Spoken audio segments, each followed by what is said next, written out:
changing trade policy and geopolitical events have affected rural communities dependent on foreign markets and foreign suppliers.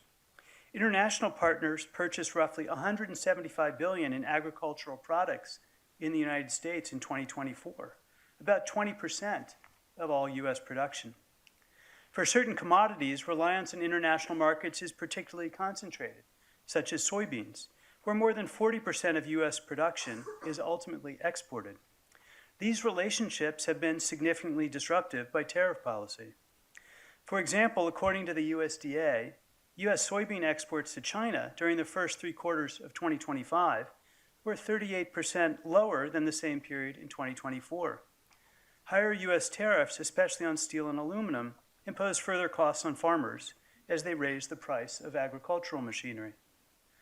Most recently, supplies and prices for fertilizer have been affected by conflict in the Middle East. More than a third of global exports of urea pass through the Strait of Hormuz, and the interruption has led to a sharp price increase in this important fertilizer, up about 55% since the beginning of this year.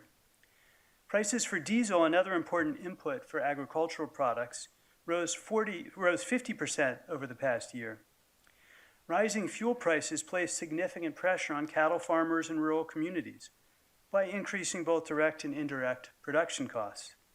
Higher diesel prices raise expenses for operating equipment and transporting livestock, while also driving up the costs of key inputs like fertilizer and feed.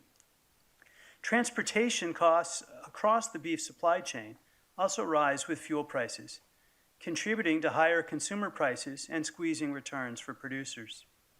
Similarly, higher diesel prices are burdensome for dairy farmers because fuel is used at every stage of milk production and transport. Given rapidly changing circumstances, it is much too early to know the path for prices as events in the Middle East